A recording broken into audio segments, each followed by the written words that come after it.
it's not blocked. I don't know how wide of an angle. I'm using 720p on the Cube Cam, and I'm just testing out the Cube Cam in here.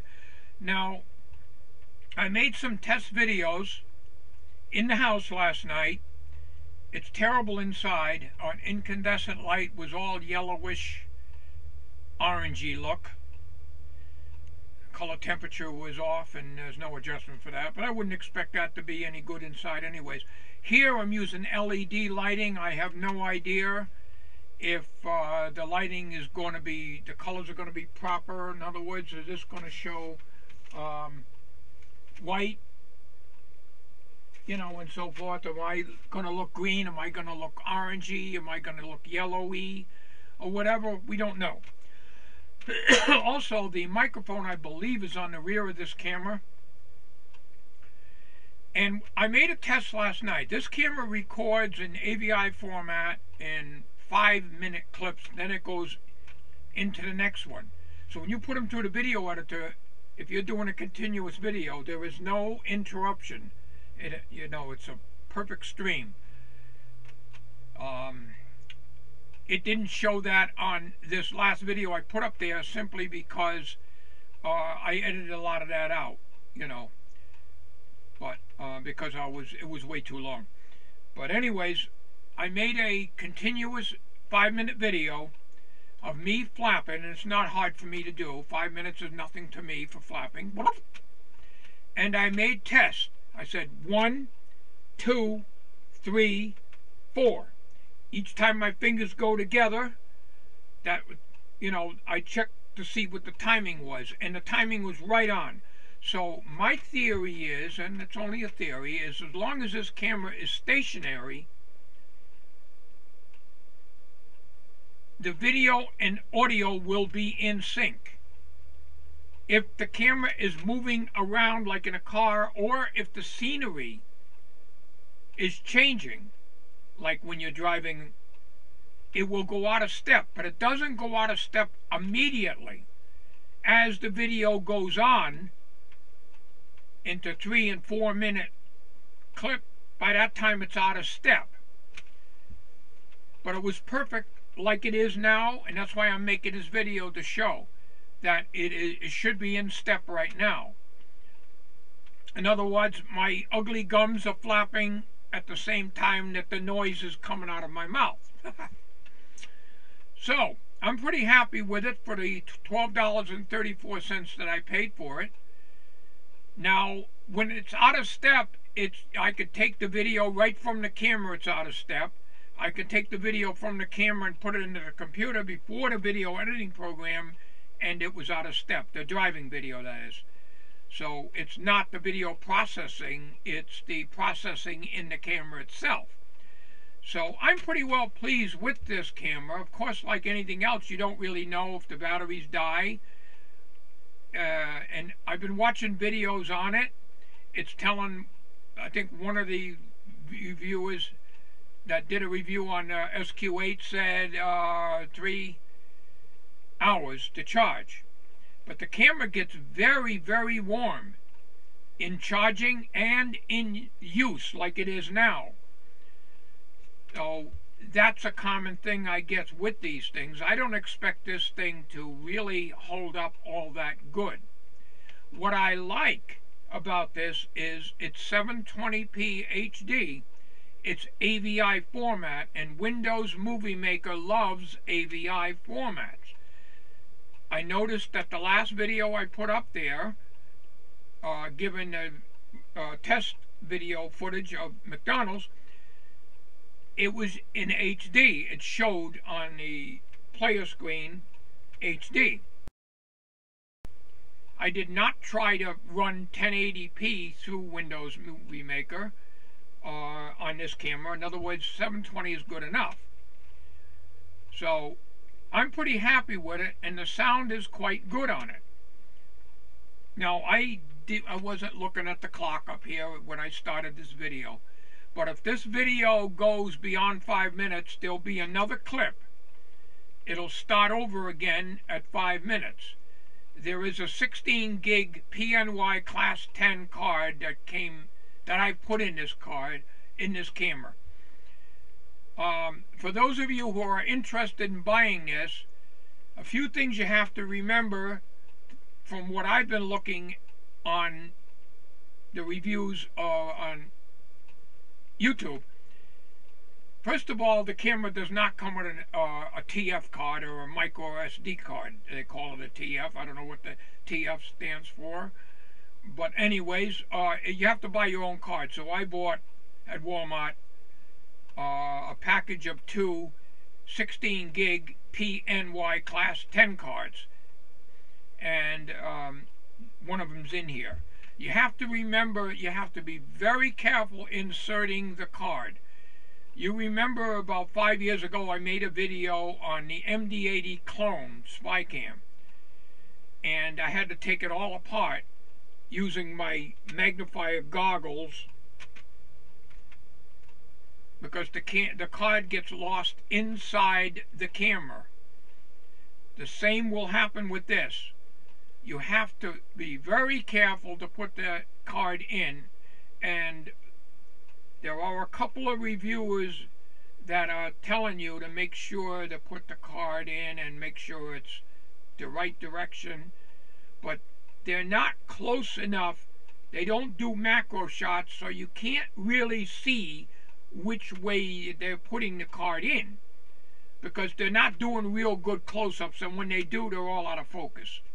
So, a fair warning, if you put the card in wrong and it gets jammed in the camera or falls inside the camera, you're going to have to take out the one screw, and you need a microscope to work with it, and you have to have super good eyesight. There's one screw where the two buttons are on the top. That's the only one, and the camera opens up and you can take your card out. There's a video on YouTube, and don't ask me who it is, but it's there. Just check out the reviews of the SQ-8 Cube Cam, and there's a video by one of the reviewers showing how to take it apart and get the card out. A few of the viewers say that when it's on charge, when it's charging, there's a red light. That's wrong. When it's charging, it's a blue light, so it's very misleading because the blue light is also your standby light. There is a red light on this, but it does not come on when you're charging. The blue light comes on when you're charging, and you know it's charging because after about 10 or 15 minutes the camera gets very warm, so you know it's charging. It's not all that hard to use. If an old goat that is stupid when it comes to high technology is able to use it, any of you can use it. So I'm making a long-winded video, and I know it's gone into the second clip by now, and I'm very pleased the fact that I'm able to edit an AVI HD 720p video in Windows Movie Maker. And when you put the file 720p video file from this camera into Windows Movie Maker, it's almost ready to use as soon as you drop it in, as soon as it appears on the, well, it's like a timeline. It's a little different than that, like Sony Studio or any of those. It goes in right away, whereas if I'm taking a 720p video from my Kodak ZE-1, which is an MP4, and dropping it into Windows Movie Maker, it takes a very long time. You get that little time clock, and it says, you know, you got to wait until it's all in there, and that little clock symbol goes away. Those of you who use Windows Movie Maker will know exactly what I'm talking about. And sometimes, you know, I don't like using Windows Movie Maker in HD. It doesn't like doing HD. But I love the program. It's very easy to use. I have Sony Movie Studio 13. I put it back into my computer because I had taken it out when the hard drive crashed. And Sony Movie Studio 13, taking the same AVI file, a 5-minute AVI file is about 680 megabytes. When you take that and put that in Sony Movie Studio, it goes in right away. Okay? A 20-minute video, the first one was 20 minutes long, was almost 3 gigabytes. No way. I know, I found out that YouTube takes up to 256 gigabytes. I mean, whatever. But anyways, no way am I going to have a file size that big. The lowest quality setting, which is Windows WMV file, was 900 and some megabytes. That's too big. But when I take and make a 20-minute video on Windows Movie Maker, which I didn't do, I cut that down to 9 minutes because it was a lot of unnecessary stuff that I really didn't need in there. It was more of a test. The one that I just put up before this, well, when I did it as 20 minutes, I did the same thing that I put in Sony Movie Studio. The total finished product was about, for 20-minute video, AVI, about just a little under 1 gig.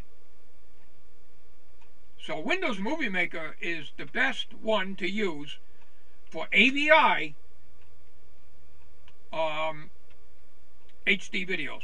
Now, I don't know about 1080p. So I'm just giving you what I find is happening. And of course, I don't even know if we're in step 1, 2, 3. Is my fingers in time with the video? We'll find out. Alright, I'm going to end this video now. I'm very pleased with this little cube cam. And I'm talking a little louder because the microphone's on the rear of this thing. I'm very pleased with it. And let me move out of the way here. Being 720p, are we as good as the WVGA on my Kodak ZE-1? We don't know.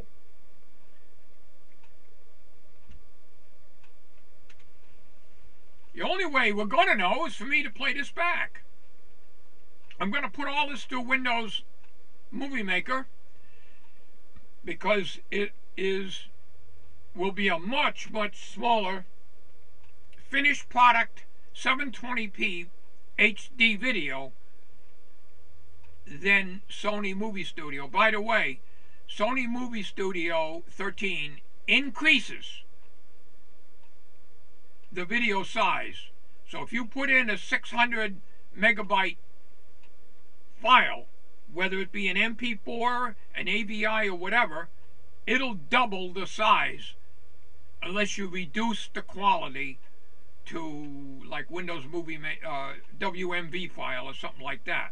I do everything in MP4, but MP4 is to be about 2 gigs. That was 2 gigs. That one you just saw, if I ran that through Sony Movie Studio, a 9-minute video done in AVI 720p. So Windows Movie Maker is the best and will always be the best. A simple program. Simple like me. The simplest things sometimes are the best. You don't have all the features, but as long as I can make videos and they're relatively clear, I'm not going to complain. Who's going to listen? Have a good day, everybody. I'm going to put this video together, and if you're unlucky, you'll get to hear this flapping gums. And that's all I've got to say. Thanks for watching, everybody. This was made on the SQ-8 CubeCam 720p AVI file, rendered in Windows Movie Maker. Thanks for watching, everybody. You have a good day, good night, good evening, good morning, good year, good century, and we'll all see you on a computer near you real soon.